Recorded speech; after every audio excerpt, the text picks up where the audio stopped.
Well, hello everybody, and welcome to another episode of Brian's Basement, episode 33. Wow, I'm Brian, and this is my basement. And tonight we have a very special guest for you. He was doing a great little dance during the thing. I know you guys can't see it yet, but I'm sure maybe we'll get a reprise later. But anyway, we have a very special guest on the show, and I'm super excited to chat with him, listen to some of his songs, and just reminisce on the past and the future. And we're gonna have a good time. So I'm super glad you're here. As usual, let me see what you're doing in the comments. Tell me what's going on. What's going on with your world this week? What have you done? Have you done anything? You know, I say every week, do something fun for yourself at the end of the show. Let's see what's going on down there. And anyway, so I'm gonna get to our guest in just a minute, but I'm gonna play a quick song of my own real quick, and then we'll have the man, the myth, the legend himself on the show. So the first song I'm gonna play is a song called "Lay the Stone."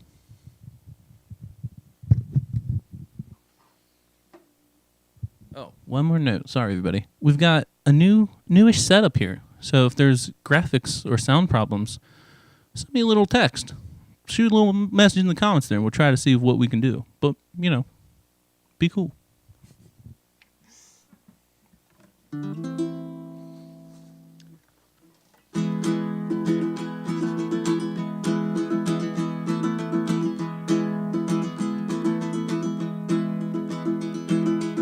You wrote me a letter a long, long time ago. The central thesis of how to build a home. You veer off nicely to financial capitalist control, and how manners move by fear and longing, but the fearmongers took all the longers owned. And your sermons backed with facts and figures, your prophecies were all made whole. So I will build my home. It's all absurd, you pointed out in depth. We rely on clumsy systems, we could do much more with less. You're waiting for a revolution where we all wake up and use our intellect. As if we all thought harder, we'd all just get along like that. And I choose to believe we're all afraid and longing to do our best. So I do more with less.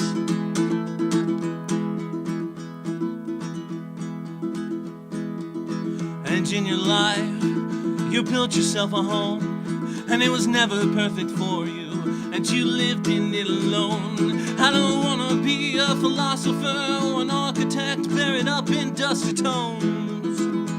I wanna be a bricklayer that my neighbors say, damn, he can lay a stone. And you later said you can't change minds, but only give them tools to change their own. So I will lay the stone, and I will build my home.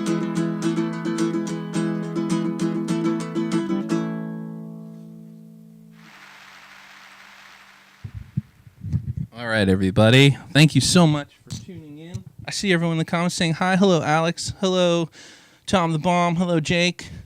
Hello, Scott. All the usual suspects. Thank you for tuning in. Well, without further ado, it's time to introduce our guest. Our guest tonight, I met him at Millions Cafe Open Mic, just wherever all the other guests from the show came from. And he's the man, the myth, the legend, the zombie king, Richard Cisneros. How's it going, Richard? Yay, doing great. How you doing? I'm doing good. Is it fair to say that you are the zombie king, or is that not autobiographical, that song? I would accept that nomenclature, no problem. Awesome. Cool, man. Well, dude, I am so happy you're on the show. Thank you for being here. For having me. Yeah, absolutely. So why don't we just kick it off right off the bat with the song? Can you tell us a little bit about what song you're going to play and a little bit about it? This is the first song that I ever wrote. Nice. It's your basic. I had been playing the ukulele probably for about a year, and I was very surprised that I had not yet written a song. So I had just bought one of the Les Paul Epiphone ukuleles, right? And if you're a ukulele guy, you have to own. They're not great, but if you're a ukulele person, you got to own one at one point or another. So Okay. anyway, I'm just strumming around, some C and F chords and G7 thrown in there. I start whistling, and I figured, well, if I could whistle a tune to this, then maybe I can put some lyrics to it. So I start whistling.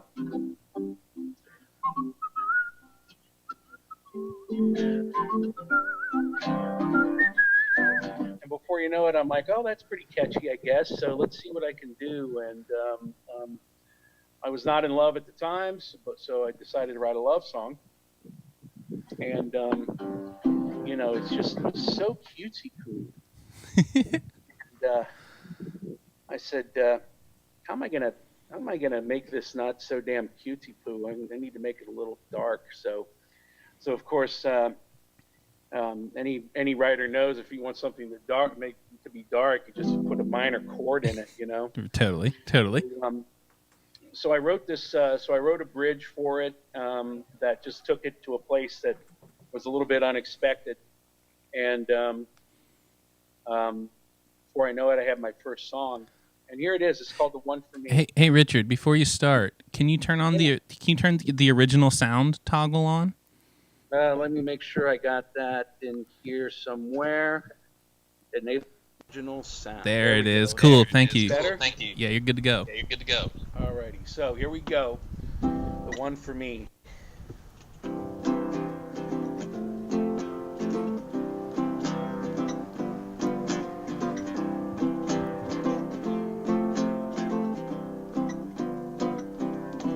You are the one for me. And when you're near, my heart is free. And when it's dark, it's clear to see. You are the one for me. You are the one I love. And my heart flutters just like a dove. And when it's cloudy and skies above, you are the one I love. How could things have gone so wrong? Our lives were such a happy song, and medicine and science said that there was nothing we should dread. Yet standing here in front of us is evidence of the zombie curse. Pass me the shotgun, honey.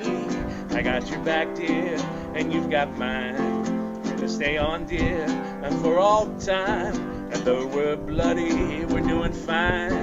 I got your back and you've got mine.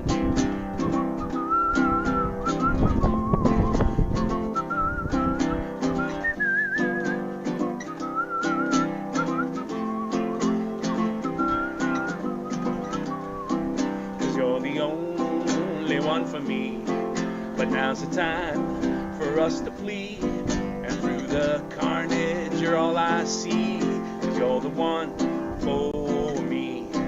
You are the one for me. All right. Thank you, Richard. Yeah, thank you. Hold on just a second. I'm having an echo. Do you hear an echo, Kim? You hear an echo. I don't know if we can. It wasn't doing that before, though. We got a new setup here. So, oh wait, it's gone. Is it gone? Is it gone, Kim? What? Oh, we have a new setup here. So I was hearing an echo of myself, but it's gone now. So I think we're good. Okay. Cool. All right. So anyway, let's get started with some questions, Richard. So,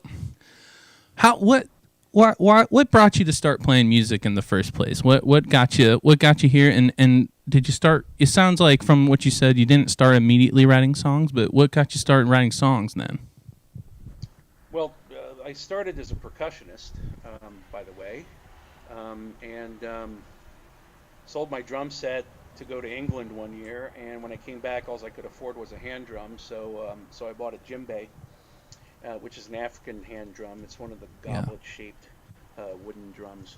And before I knew it, I was kind of like interfacing with a group of other drummers and different drum circles and stuff. And before I knew that, I was working with a small group of people, an ensemble, and the next thing I knew, I was drumming for belly dancers and so on and so forth. The Nice. style is referred to as American tribal, and the type of dance was American tribal belly dance.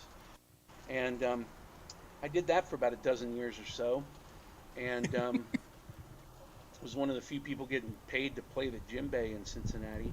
And For years, I had seen the ukuleles on the wall at the music store. One year, I got a gift card for Christmas, and for $100, and I just like, well, I already own all the drums on the planet, so I think I'll get something different. And I pointed a little Kayla tenor ukulele. I said, I don't think I'll have that. And the guy's like, cool, here it is. Scared to death I wouldn't play it, that it would just somehow, excuse me, let me swipe there. Scared to death I wouldn't play it, was just thought it would sit in the corner and collect dust, and that just was a repugnant thought to me. So I bought a book and I bought a tuner. Where's my little tuner at? It's around here somewhere. I'll probably need it before the end of the set. There it is. I bought a tuner, bought a book, looked online. Sounding good, brother. Thank you, man. Somebody Nice. Yeah. That's telling me I'm sounding good. So started playing it. Started playing some of the old songs I knew from grade school. Oh Susanna, Clementine, you know, all those old sorts of old timey Western songs, and just could not put it down. Just could not get it out of my hands. And took it everywhere I went. If it were waterproof, I'd have taken it in the shower with me. Make waterproof ukes now, by the way. So do they really? Yeah, oh yeah, Waterman makes a fantastic waterproof. I was gonna say, there's the $1 million idea, but like all good ideas, they're already taken.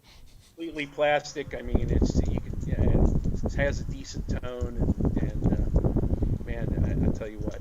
Anyway, so I'd been playing ukulele for about a year. Like I said, when I finally said, I should write a song, and why haven't I written a song?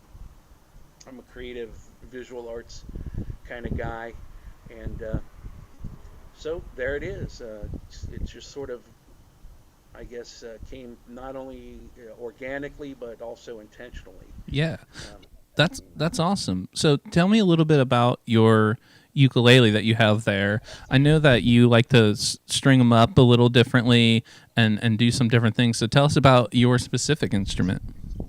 Right. So I kept looking for a fuller and fuller sound, and the first thing I did was I went to a low G. Now the ukulele has something called re-entrant tuning, where you have a high G on the fourth string, and then 3, 2, 1 are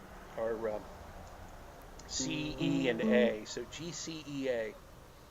Good cowboys eat apples.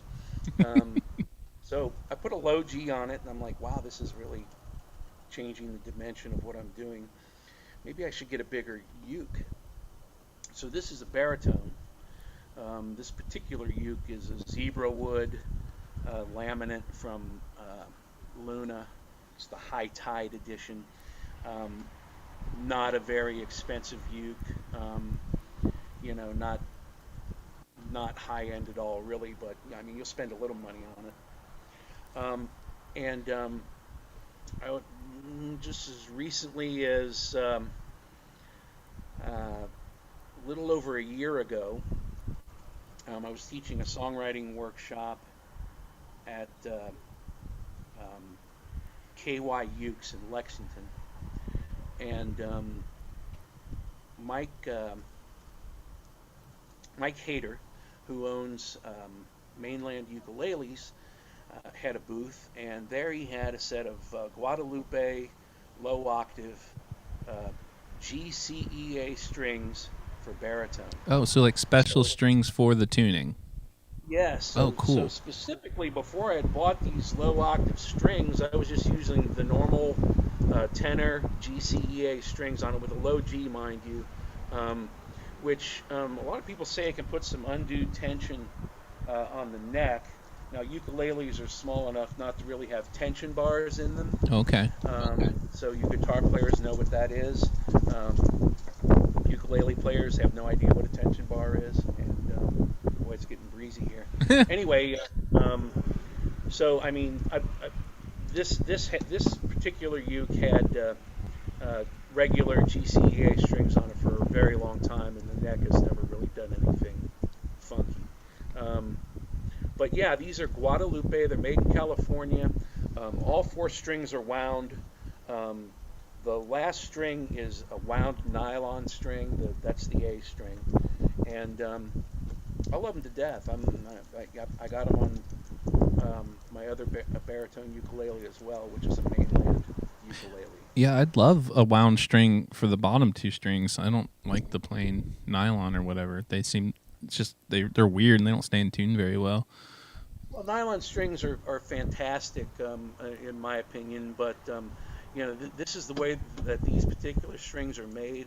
A lot of people have problems with like, oh, I don't want my fingers to squeak when I'm going up and down the strings. I mean, listen to "Fly Like an Eagle" by Steve Miller Band, and you'll hear a lot of strings squeaking. Yeah, right. Yeah, it doesn't bother me at all. So, when does performing come into play? You write your first song. You probably write a couple more songs. When do you start going to? When's the first time you performed on stage? And then what eventually brought you to open mic where we met? I've been performing with the group I was in while playing the hand drums was called Tree of Life, and I worked with a wonderful multi-instrumentalist by the name of Patrick McMahon. If you could blow into it, Patrick could play it, and he was just amazing. The bass flute, bass clarinet, harmonica, any manner of saxophone, and we had been playing shows pretty much all over Cincinnati. Played the Southgate House, played what used to be called Never on Sundays. I can't remember what the hell that's called now. But played the Art Museum and played several festivals. We had also played the Kentucky Highland Renaissance Festival. We were scheduled there regularly for a couple of years, and played the Ohio Renaissance Festivals. Oh, nice. So pretty much anywhere and everywhere we could get a gig. We played a lot of restaurants and a lot of bars, and we were working. So getting into playing the ukulele on stage, and I had never really sang before. I mean, we were a duo that had no vocals whatsoever in anything we did, and so getting the ukulele and deciding to sing was a bit alien. Yeah, I'm sure. The main crux of that was when I got in my ukulele, almost 90% of everything I learned was an Old West song. Like I said, "Oh Susanna and Clementine" and "Camptown Races" and anything and everything by Stephen Foster, of course, and you name it. And I said, well, I want to get us a job at the Old West Fest, which no longer exists, by the way. Oh yeah, I remember that you used to be involved with that. Yeah, and so I wanted to I'm always a guy that wants to turn my hobby into cash. So it just was natural for me to just want to go out and take the ukulele with me and start playing. And I can tell you it's a lot easier to carry than like 8 different types of tribal drums. Yeah, I'll bet. Cool, man. That's awesome. Well, how about we get another song now that we know your origin story, so to speak. What's the next song you're going to play for us? That's a good question. It was told to prepare 4 songs, and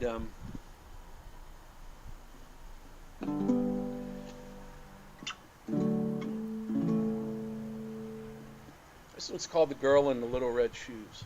Oh, cool. Yeah.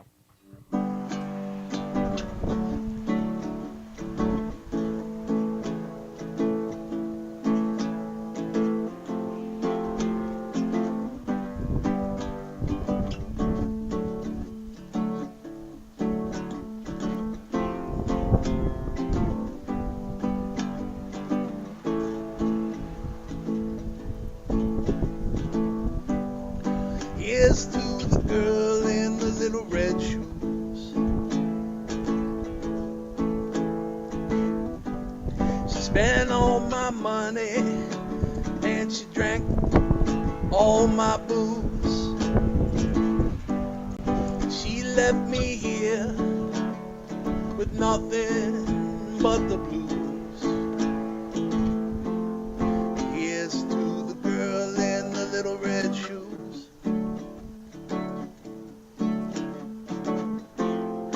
Here's to the girl in the little red shoes.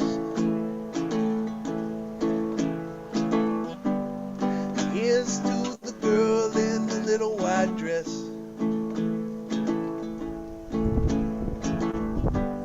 To whom all my sins and my crimes I did confess. And she left my mind confused and depressed. And here's to the girl in the little white dress. Here's to the girl in the little white dress. They say love is blind and so hard to find. But for a time she was mine, all mine.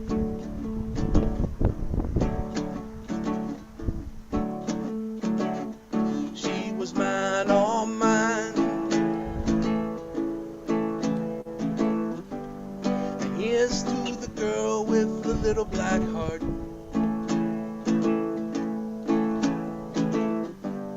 Her truth was opinion and her lies were an art.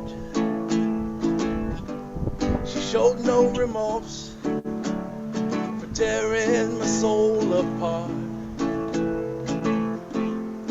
Here's to the girl with the little black heart.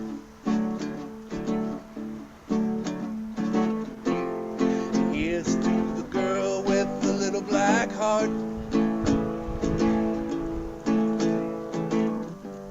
And here's to the girl in the little red shoes.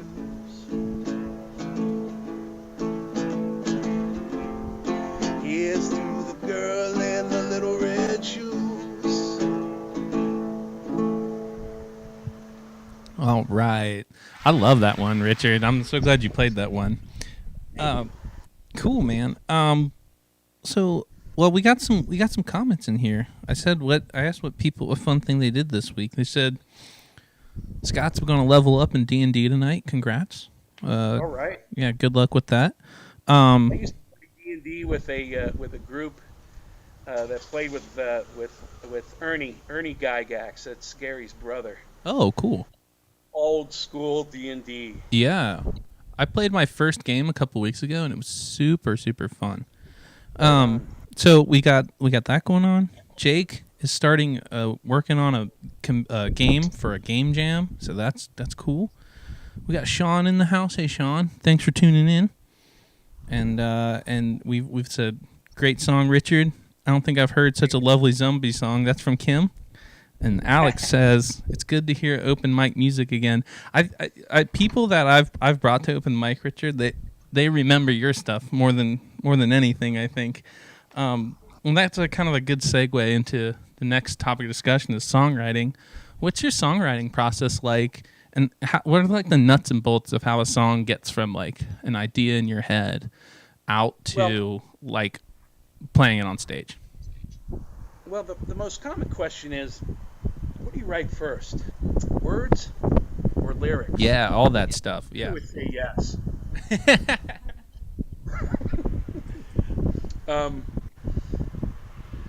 Okay, songwriting process. One of the things that as I was contemplating this before our meeting tonight, I said to myself, well, it's really good if you speak in sound bites. If you can talk in sound bites, then you can write music. You can also rule the world, apparently. Yeah, apparently. You got to have I didn't play a comedy song, but I'll answer this in a comedy question: is if you're going to write a humorous song or a comedy song, you got to be a real smartass, um, and it helps to have quick answers for a lot of things where people are trying to be serious, and you don't you know if that isn't your brand. So anybody that's a smartass can definitely play the ukulele, can definitely write songs. So I don't think that answers your question at all, does it? Well, I do want to talk. I do want to get more into the humor aspect because we talk on this show a lot about the difference between happy or sad songs, and but I find that your songs tend to fall somewhere in between because they're humorous and they're funny, but they can also be like very dark. And so like why is that? Why have you chosen to kind of go that route as you put it, your brand, and why do you think it's important to not take yourself too seriously as a songwriter? Um, well, comedy songs are really quite serious, um, and I would never say that I don't take myself or my songwriting or anything like that seriously. What I am a fan of is uh, what do they call it? Self-effacing humor, where the person telling the joke actually sort of becomes the butt of the joke. So typically in my songwriting, if I'm going to write something that I think is funny, like the song about the blow up doll, It's classic. The Girl for Me. So good.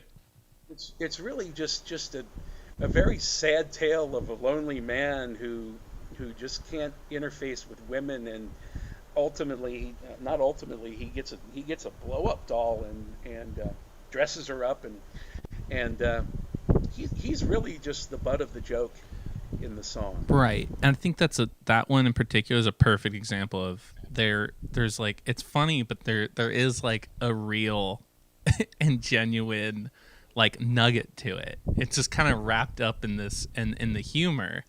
And on a side note, I want to tell you this. I went hiking with some friends a few years ago, and we were like hiking, and we were using that song as like the cadence for the hike. like we're out there in the middle of the woods, like, and she's totally inflatable, and we were just laughing the whole time. And like to me, that is like you know we talk on the show a lot about songs and stuff, and like you know what makes a good song, what's this like this all this, but like really if you're out in the woods marching to the blow up doll song, that's there's something there, you know. Absolutely. You know the you can go to a whole songwriting workshop on how to write a hook, and for anybody out there that doesn't know what a hook is something that's memorable in a song, and it could be a guitar riff, or it could be lyrics in a song. If I go doon doon doon doon doon doon doon doon doon doon doon doon, that's a hook. Everybody knows that hook, right? It's Ice Ice Baby. Right. You beat me to it. That's what I was gonna be like. It's definitely Ice Ice Baby. Yeah. Right. So yeah, so being and don't ask me how to write a hook. I mean, I'm initially just trying to make myself laugh, and that particular song, the girl, the girl with the totally inflatable line in it, that was actually the first line I wrote in the song. Oh, really interesting. I was with my dad. He was gone thrifting, and I was sitting in the truck for some reason, and I just kept playing this line. She's totally inflatable over and over in my head, and I'm like, there's a song in here somewhere. That's so crazy because that's the line. That's the one we were marching to out there. yeah, and so here's part of that process. You find something that's uh, like she she's totally inflatable, and you have to wonder how to get there. How do I get myself to that particular line? So obviously she's totally inflatable is talking about a blow up doll. Um, Obviously. so so what's the next? Well, that's the first step. The next step is to how am I going to go from just being a regular guy um, to pulling this line off somewhere along the way. It's totally relatable because it's the punchline of the song. Right. Um, in the first two verses of the song, you get a guy who's just kind of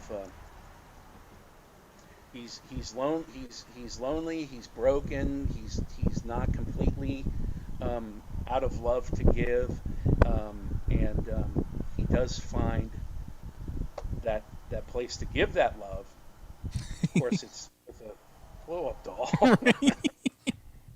and that's I'm sorry if I'm stammering a bit, but No, no, no. once you find that line that you're like, this is the money shot for me, then you got to figure out, how do I get there? How do I get to that money shot? Yeah, so what you're describing is like a very thought out. It's a very thought out storytelling. You're basically going through a progression of a story, which I think all good songs have a good story somewhere in them. What is there? Do you know of? Is there any artists that have influenced you, or even because I think even like comedians, I think, are in the mix for your stuff too. Like, what kind of artists like kind of directed that process that you have? Um, Growing up, I had an older brother. He's a few years older than me. He used to get comedy albums for Christmas, so we'd have no shortage of Bill Cosby and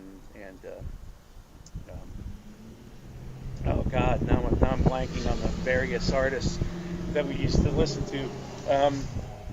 Freddie Prinze, George Carlin, Yeah. um, just a lot of.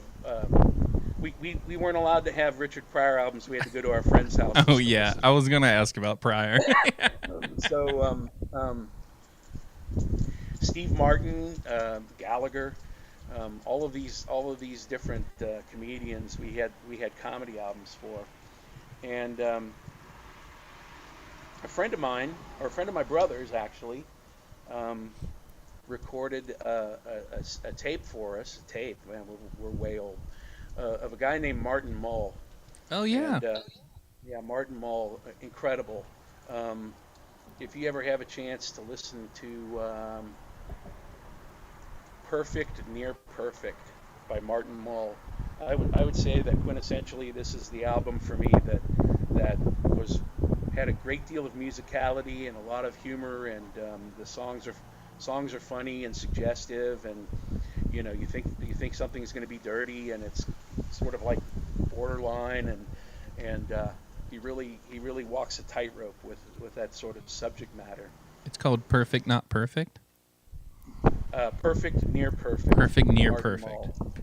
Mull. Um, but in terms of storytelling, I think probably my favorite artist for that is probably Bruce Springsteen. Oh yeah. I'm a fan of Billy Joel. Um, I'm a fan of epic albums, and by epic I mean albums that are essentially concept albums. So something like Tommy or Quadrophenia by The Who, something like Pink Floyd, The Wall, um, Operation Mindcrime by Queensryche, um, Breakfast in America by Supertramp, The Stranger by Billy Joel. Um, and although the last one, the Billy Joel, um, wasn't a storytelling album, but it had a certain theme that kind of wove throughout it, Sure. that Billy had set up in that. Um, who else? Todd Rundgren, his Wizard, A True Star, probably one of my favorites. So I love those things that connected a lot of dots and told stories, and as a songwriter, that's kind of what I like to be. So doing something like The Girl in the Little Red Shoes is a little bit of a departure for me because it's not so much storytelling. That song actually came about. I was shooting pool with a friend, and there were actually a couple girls that had the table before us, and they said, "You guys want to play?" And we're like, "Sure." And they said, "Well, you go ahead." And I said, "No, we'll play you for the table," which is pool etiquette, by the way. Right. It's great. It's good stuff. One girl takes a drink and she says, "Here's to the girl in the little red shoes. She spent all my money and she drank all my booze." I said, "Where'd you get that?" She said, "My grandmother used to say it." Oh, cool. I said, "There's a song in there." So within the space of about 3 days, I'd written that song. Well, I don't know. You said that song doesn't tell a story, but I think it sort of does, and kind of, it's kind of the kind of repetition of it and the progression that it goes through. Maybe not as a distinct story as the Blow Up Doll song, but I think there is definitely a story there. But you've got elements in it that can create a certain picture. For example, red, white, and black. Yes. You have black on one side, white on the other side, and red in the middle. And this is kind of like like a old Hellenistic Egyptian magical tradition, sort of Jachin and Boaz kind of story, where that middle pillar is sort of on the mild side. So you have three different aspects. You have the girl in the little red shoes, and she does all she does is spend your money and drink your booze. That's not a great sort of problem to have. Right. In comparison to the girl in the little white dress, who you tell her everything about you, including all the things that you've done wrong in your life, and she leaves you nothing but confused and depressed. And of course, the girl with the little black heart really just stomps on your soul. So you have three different levels of relationships, right? Right. Yeah. that and it doesn't matter if you're male or female. You've experienced, if you're alive, you've experienced that, on some level. Sure. But yeah, the particular story in that song is that the individual in question is lamenting their tough love life, right? Pretty much, and it's not a complex message. Yeah, but it doesn't have to be. I think that's part of what makes a good song a good song. But speaking of songs, how about another song there, Richard? What are you going to play for us for your third song here on The Basement? I'm on a few different songwriting sites on Facebook, and one of them is called Little Acorns or something like that. Or no, this was the one in England. It's called Utica Bridge, and it's got a picture of the Enterprise Bridge on the front of it. Nice. Somebody on there had posted a picture of a painting that had a guy in a Victorian sort of suit, bowler hat, and he was walking a dog that was suspended by 4 or 5 toy balloons. And someone put the prompt in, put a title to this painting, and that's Henry and his Helium Hound. So not only did I have a title for the painting, within a certain space of time, I had a new song. So this is Henry and his Helium Hound. All right.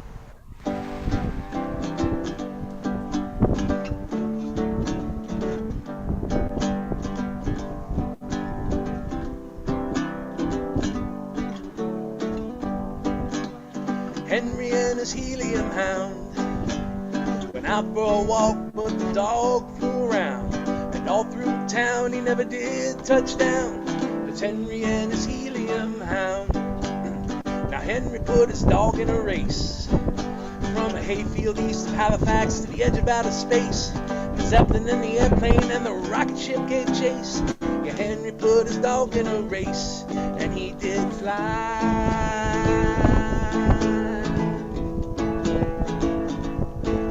Across the universe, and he did trip and fall through them cosmic halls. And the black hole he did traverse.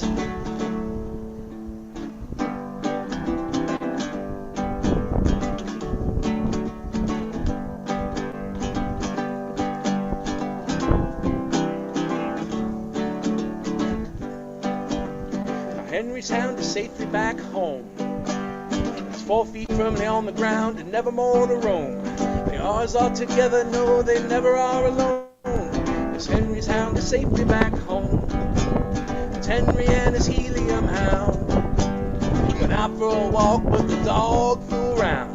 But all through town, he never did touch down. It's Henry and his helium, Henry and his helium, Henry and his helium hound. All right, thank you, Richard. We got some questions from the audience here. Good.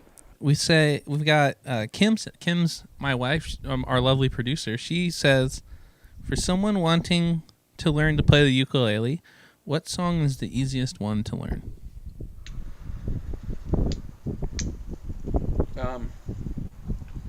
Easiest song to learn is the one you know. And I'm serious about that. No, I think that's a great answer, actually. Well, you know, when the first song I started playing was Clementine. It's 2 chords, okay? Let's see. In a canyon, in a cavern, excavated for a mine, was a miner, a 49er, who had a daughter, Clementine. So, hang on to this.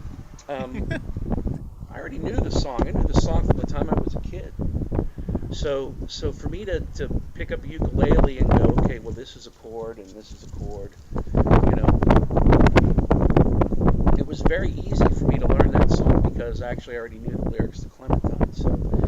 So if you're picking up a uke for the first time, you want to be able to play right away, you want to be able to sing songs right away, you want to be able to possibly even perform right away, then pick something you already know. Yeah. You know, make sure it's only a few chords at best, and just practice your ass off until you can do it in your sleep. Yeah, because that's how I learned my first song. I got mine, and I had a Beatles songbook, and I was like, all right, what has the least amount of chords, and ones that look like I could play them. And I turned to Yellow Submarine. I was like, oh, I know this song, and so it was easy to figure it out. Yellow Submarine, 3 chords. That was actually the first Beatles song I learned was Yellow Submarine. See, there you go. And then another question is, also from Kim, is that a purple ukulele tie-dye on your shirt? Yes, it is. Made by Jody Damon Williams, who is a local gal. She lives up in Westchester. She's one of my ukulele buddies, and she's a fellow songwriter. And hopefully she's tuned in tonight. So, Jody, awesome. There is your handiwork. That's awesome. Well, that's kind of a great segue of what I want to talk about next. You're involved with a lot of different ukulele clubs, events, groups. You mentioned on like Facebook somewhere, across the ocean. Can you talk a little bit about some of the clubs or groups? I don't know what you call them. Whatever. Some of those groups you're in, and then also, why do you think that the ukulele specifically is conducive to forming groups like this? Because I'm not sure, because I'm not involved in that, but in the guitar world, but I don't think that there's guitar groups that do this. So what is it about the ukulele that does these groups? First of all, I have my own group, which is called Southern Ohio Ukulele League, or SOUL, SOUL, Cool. and we mostly focus on songwriting in that particular group. There's lots of groups that do just strum along, so everybody will kind of, they'll bring a book, and everybody has the same book, and you got your music stand, and you set up, and you play Yellow Submarine. Okay, so Cincinnati Ukulele Ensemble, or Q, used to be at the Grossbeck Library. With COVID, everything is fucked up, so nobody hardly meets anymore. But you can still find these groups online. So Q is one. Sin City Ukes out in Batavia. There's Cool Hand Ukes in northern Kentucky. And there's probably a few I'm missing. There's the Yellow Springs Ukulele Club. I go up to there when it's not raining COVID on us all the time. Sure. So there's a busload of them. I do the Ohio Ukulele Camp out in September, the Brown County Ukulele Festival in February. In March, there is the, let's see, March is What's Up? Winter Ain't Stopping Us Serious Youth Players. That's put on by It's hilarious. Sugar, which is the Saginaw Ukulele Rookies and Gurus. People, we love acronyms in the ukulele Yeah, world, I by can the way. tell. Yeah. In Midland, Michigan, Brown County's in Indiana. KY Ukes has a festival in Lexington. A fellow by the name of P.D. Mack has a festival in Memphis, and which I wanted to go to, but everything was canceled this year. There's Gathersburg in Pennsylvania. There's Rugrats once again in Michigan. There's one all the way out in Illinois. They're everywhere. T-Bug is in Tampa Bay. So, what is it about them? We're all weird. We're all old. There's very few young people at these things. We're all smart asses. Most of us are high. The ones that aren't are drunk. Oh, good. I can still go. Yeah, I'm the only guy that's not. Believe it or not, I'm the only guy that's not high at these things because I'm allergic to weed.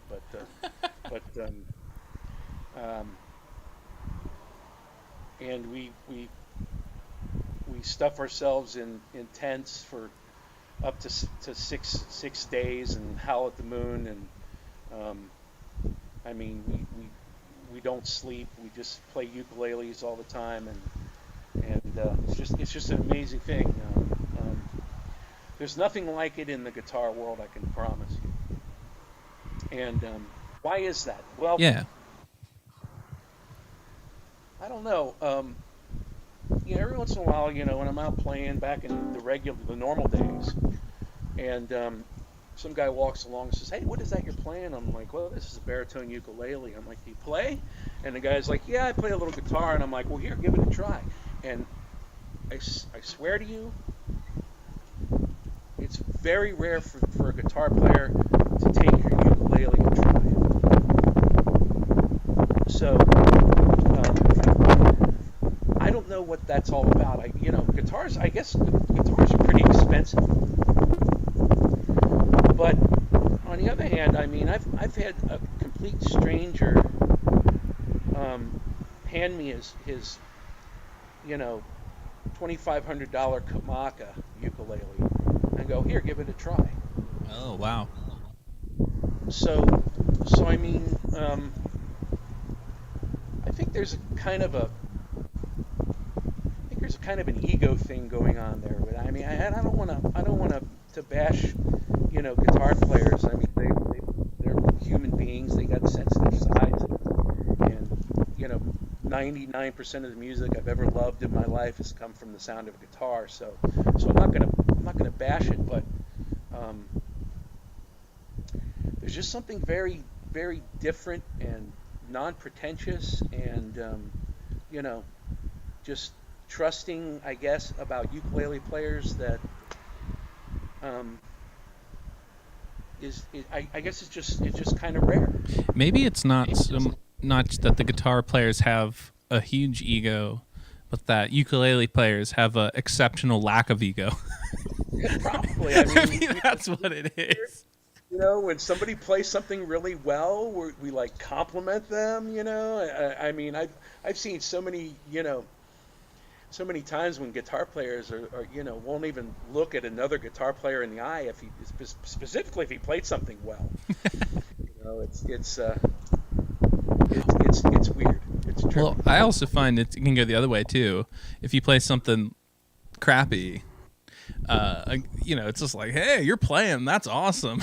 But guitar players will be like, whoa, what was going on there? I don't know. So yeah, I don't know. Maybe there's something to it. I don't know.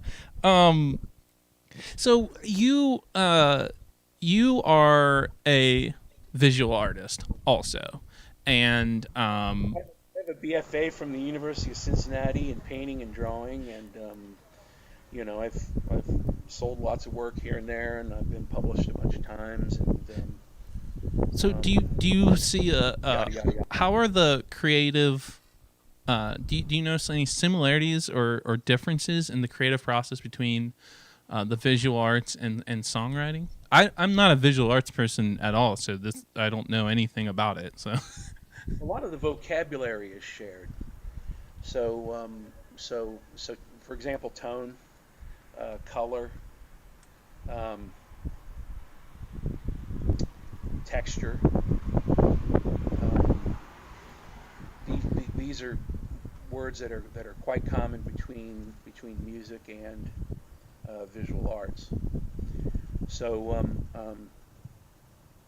and a lot of times, one of the things that having a fine arts education has helped me with is not so much the perfection of the craft, but the ability to make decisions.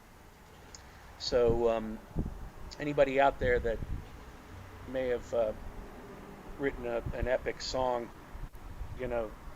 the Song of Hiawatha or Kubla Khan or something of that nature, and you realize that most people don't have the patience to sit and listen to a 12-minute song, you then have to decide, where to cut it, because it's, there's some very practical things about songwriting and recording that are going to come into play, and having one 12-minute song might be okay if you're Rush. yeah, right. But if you're unknown, there's probably nobody that's going to have the patience to wait through your 12-minute song. Yeah, I have a 17-minute song, and I only play it when I'm feeling angry at the world. And it's like this is the most damage I can do is to play this 17-minute song for my entire open mic set. So. Well, in talking about guitar players, actually, I started writing with a couple of other people, actually, a collaboration. I guess it's a rhapsody.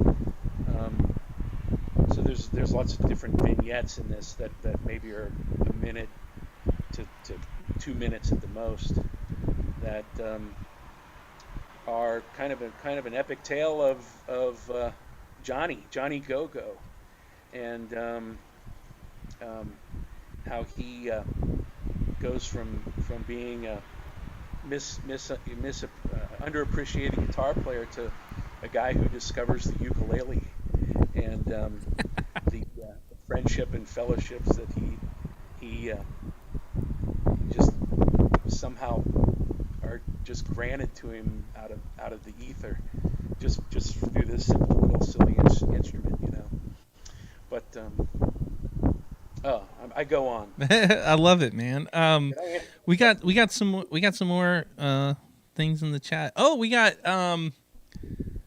Megan Christine Martin, friend of the show, episode 10. Yay! She I says, love Megan. not all of us are old.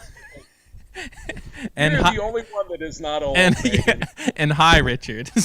So thanks for joining. Just quick shout out. I've posted this on my Facebook, but she's doing a virtual show tomorrow, and so if it's not too late, get on board. It's gonna be a good time. I'm gonna be there. I get to be one of you all in the chat, and so make sure check that out. Check out if you're friends with me on Facebook. I've shared it. Megan Christine Martin, the 1900, good band. Thanks for tuning in. And Jake says, "What are you talking? The gig posters that you draw are visual art." That is debatable, Jake. But thank you. I appreciate the sentiment. All right, Richard.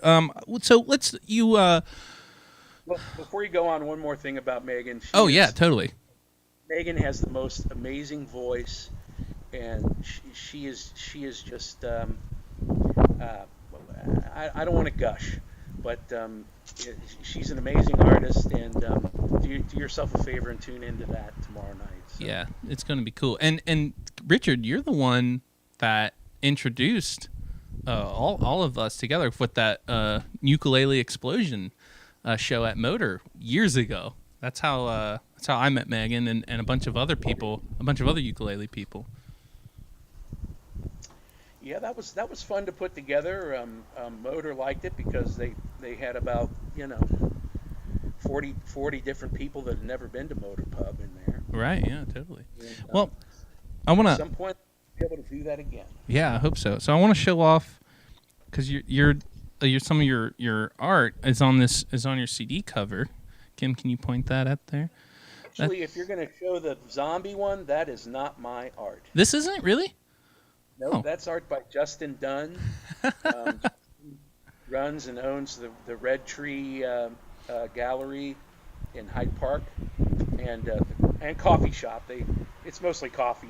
But they got some gallery stuff. Oh, my bad. I thought it was you. But anyway, I want to talk about this CD.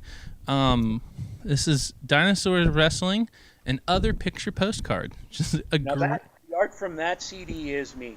Oh, this is you. Okay. So yeah, this is the one that I have. And I thought it was. But anyway, Okay.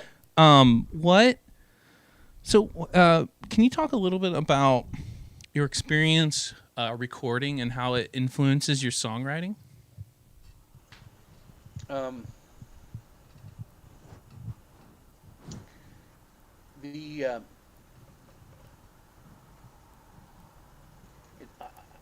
don't know what it is about me, but I always want to have a product to give to someone, and the because I'm an old guy, the CD is the product.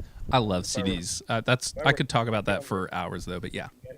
MP3s, right, or whatever kids are selling on Spotify. I don't even know the apps, but so there's something about physically having that disc in my hand that I particularly like. So when I'm writing songs, they're to amuse me, they're to play out, they're to possibly gig with, all those sorts of things. And when I write something that I feel like is worthy of recording, I start thinking of it in a different way than just having something that I can play in front of people. And so I start thinking basically arrangements. I'm like, well, how's this song going to be arranged? What sort of instrumentation are we going to put in it? Is there a harmonica? Do we whistle? Do we have a ukulele solo? All of that stuff. And in terms of visual arts and music, you want to, if you're a photographer, you want to shoot for the blacks, and develop for the high end, the paper white. So anything that you're shooting in photography, anything that's really dark, what you're looking for is detail in the black parts of that photograph. And then when you develop, you want to have paper white is the high end. So anything that's highlights, if it's sunshine glinting off a windshield, you know, that's something you want to see. Music is the same thing. So you want those bass parts to really grab and create foundation, and you want the glockenspiel to lift everything up. Yeah. So what did I say earlier? Basses and glockenspiels. Basses and glockenspiels. It's a new That could album. be an The new album could be an from album. Richard Cisneros. Yeah. Basses and glockenspiels. But yeah, so once you've written that song and you're like, okay, this is something that's going to go into a recording, then your mind sort of shifts into a different gear where you're thinking arrangements and so on and so forth. And oftentimes, you can say to yourself, am I going to be able to play this on stage once I get it to this level? And then you just sort of shake your head and say, no, don't worry about that. You just put out what you're inspired to put out. At this point, I should say that it's very important to have a producer that understands what the hell you're doing. That if you are actually paying money to record something, that you have those songs down pat before you take one step into that studio. Because once that clock starts, you are on the clock, and it's time for you to lay it down. So you can't spend your time noodling and tuning and all kinds of bric-a-brac when you should be singing your song. And there's just so much more that goes into it. I mean, there's certain things that happen in the studio. The studio is almost like an extra dimensional space. Right. Where you can you have the ability to create something that doesn't normally come out of you.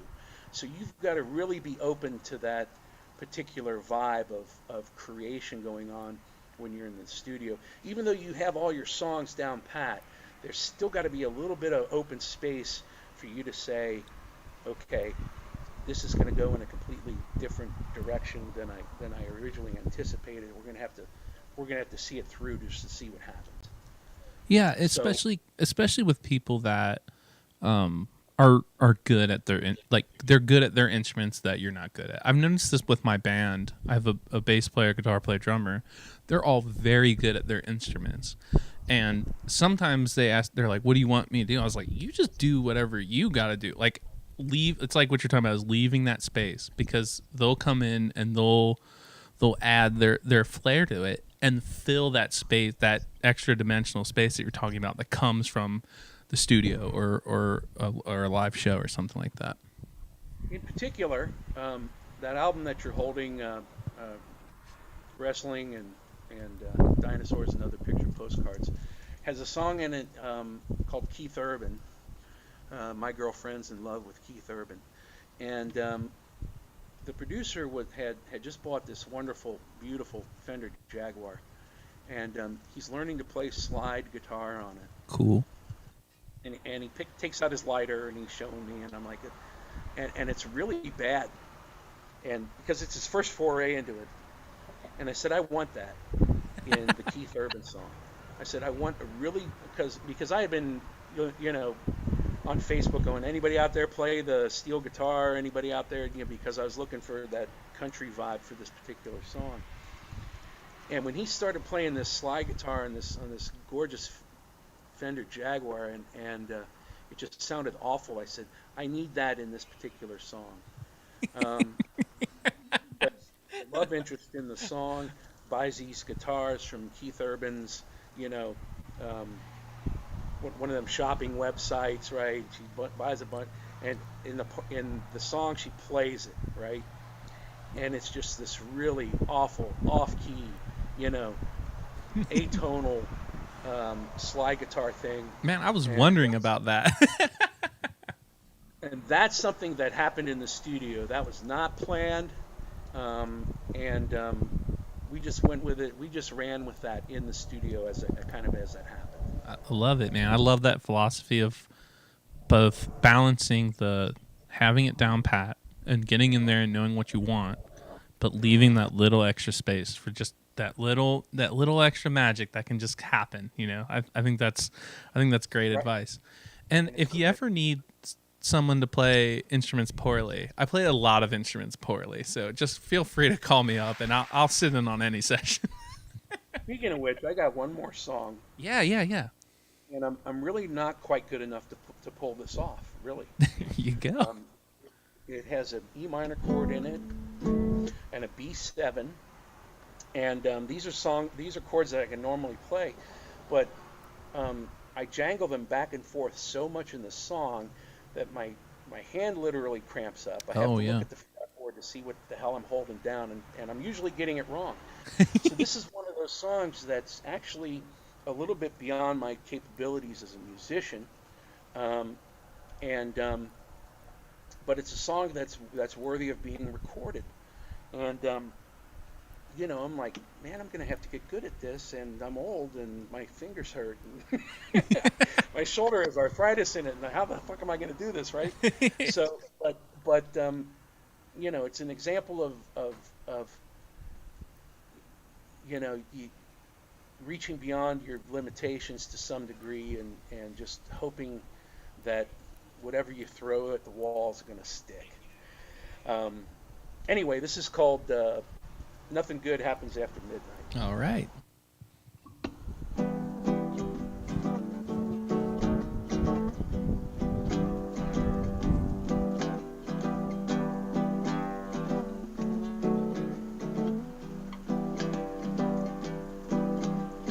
The day I first saw you, I'll never forget. Never forget. So cold and dark and lonely, full of regret. And though I'm not a gambler, I'll make you a bet. When it comes to your worst, I ain't seen nothing yet. Your truth, your lies, the devil behind your eyes. The day I first saw you, I'll never forget. When it comes to your worst, I ain't seen nothing yet. And nothing good happens after midnight. Nothing, no, nothing good at all. Nothing good at all. Nothing wrong feels right when you're standing in the sunlight. The way I feel about you ain't nothing at all. Nothing at all. You bend me, you shake me, you done everything but break me. Nothing good happens after midnight. The way I feel about you ain't nothing at all. They say to dance the tango, it takes two. And what you've done to me, I've done to you. Ain't lost a minute of sleep, and that's the truth. I just chalk up my wasted time to wasted youth. I hope and I pray it'll be a sunny day. Yeah, he lost a minute of sleep, and that's the truth. Just chalk up my wasted time to wasted youth. And nothing, no, nothing good happens after midnight. Nothing good at all. Nothing good at all. And nothing wrong feels right when you're standing in the sunlight. Nothing good at all. The way I feel about you ain't nothing at all. Nothing at all. Yeah. Your lies, the devil behind your eyes. Yeah, nothing good happens after midnight. Nothing good at all. Nothing good at all. Nothing good at all. Nothing good at all. All right, man. I think you nailed it. Oy. That was hard. I have a song like that. It's called "Rolling Home," and it has like B minors and F sharp minors, and I used to have to play it at the beginning of sets all the time because by the end of a long set, like an hour-long set, there's no way it was going to happen. Let's see what's going on. Let's see what's going on. Thing. I mean, your body has limitations, your voice has limitations, your fingers have limitations, and if you don't get something like that out early, man, you're not going to get it out late. So, yeah. Yeah, let's see what's going on in chat. There's some talk of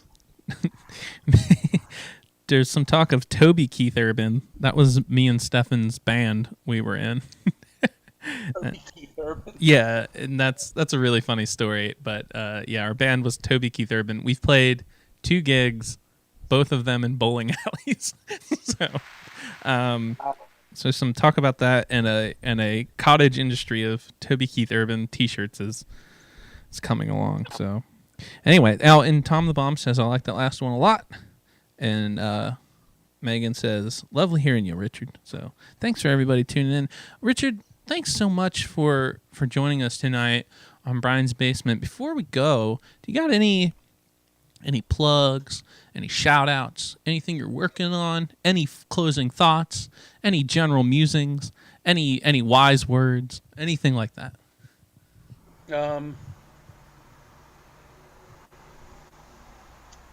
Go out on a street corner somewhere and play. Never before have I had people just come up and respond.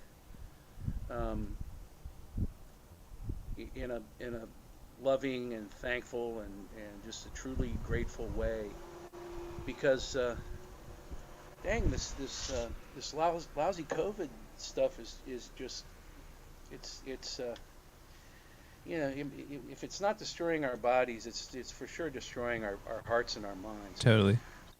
So even if you got to sit 100 feet away somewhere and people don't walk up to you, I guarantee you'll brighten somebody's day. You'll make them feel normal again just by hearing the music. And it literally happened to me last night. As I was brushing over these songs in preparation for today, people were just like, "Oh, dude, thanks for playing," and it's good to hear. That dude out tonight was driving by and was like, "Sounds good." Yeah. And where people back in the day last year, at this time, people would just walk by. Now you're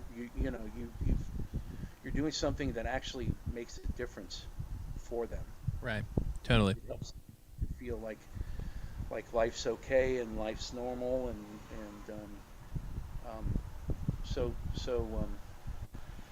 you take your precautions, but take your instrument out and go out somewhere in public and play it, and never before has love been so freely given for just the meagerest of talents. Dude, I love it. I think that's such a great way. That's a great way to end the show. Thank you so much, Richard, for coming on and telling your story and playing us some songs. Everybody, can you get? Do you have a Bandcamp or anything, or how do we get the CD to people? How do people hear your music? You can publish my personal phone number. Okay. We'll flash it on the screen now. Drive to your house and put it in your mailbox for you. Yeah. Okay. That's great. Again, if you want one, I can get in contact with Richard. I can get you in contact with Richard. So let's get some CDs out there. But anyway, again, Richard. Well, before you go, there's SoundCloud, And the whole zombie CD is on SoundCloud. Oh, cool. Okay. From the Zombie Apocalypse is on SoundCloud. The trouble with it is even when I try to listen to my own CD on it, for some reason they only play one song off of it, and it's the zombie chorus, and it's just a bunch of people growling and wailing. No music on it. So when you if you're looking on SoundCloud at ukulele songs for the Zombie Apocalypse, you got to make sure that you find the whole, 11 track or 14, however many tracks I put on, I don't even remember. But you make sure you find the whole thing and listen to them. And it's an epic. It's boy meets girl, boy loses girl to zombie king, boy gets girl back. And so it's an whole epic story told through all these songs. But make sure you try to listen to them in order. Awesome. Yeah, awesome, man. Well, thanks so much. I'm gonna play a song here to close it out. Richard, if you just wanna stay on the line, and after we play the closing music, then we can talk a little bit before we say goodbye. Does that sound good? I'm gonna go ahead and mute it in that case. That sounds very good to me, and I am now muted. All right. Thank you, Richard, so much. I'll talk to you after the music, which seems much longer in the end than it is, but cool. Well, I want to thank everybody for tuning in this week. I want to thank Richard for coming on the show. So nice to catch up and see him a little bit, and so I'm going to play a song to close this out. I want to thank everybody for commenting in the comment sections and tuning in. I also want to thank Kim, my lovely producer, for putting up with the new setup. I hope it worked. Let me know how it worked. This song is called Queen's Gate Yard.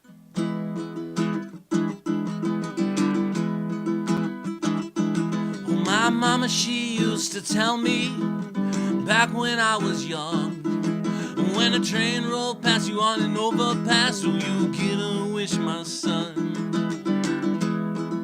And I never ain't heard nobody never wishing on no train.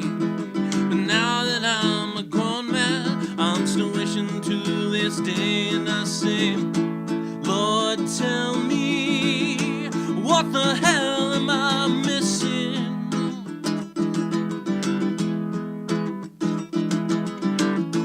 I'm so damn tired of wishing.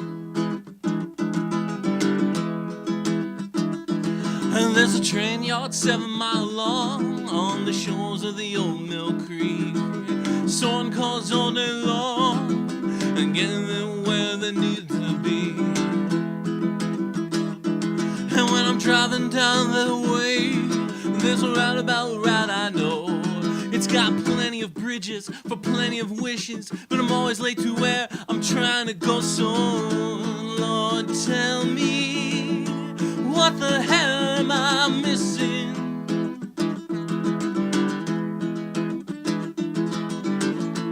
I'm so damn tired of wishing.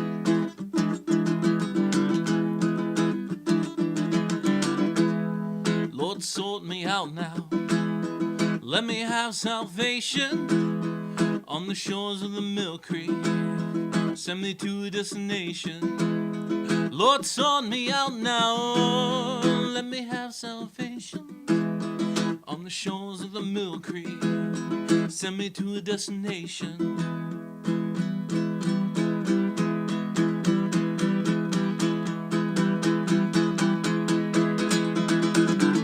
Lord, tell me, what the hell am I missing? I'm so damn tired of wishing.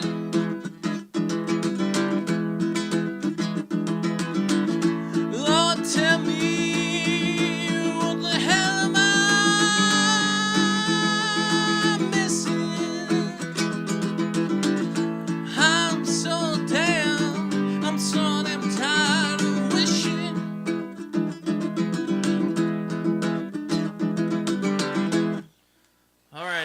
everybody. Thank you so much for tuning in. We'll be back next week with another episode of Brian's Basement. In the meantime, stay safe out there, do something nice for somebody, and do something fun for yourself. And we'll see you next week, and thanks for watching.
I think we are clear. Yep, we're clear. Stop. All right.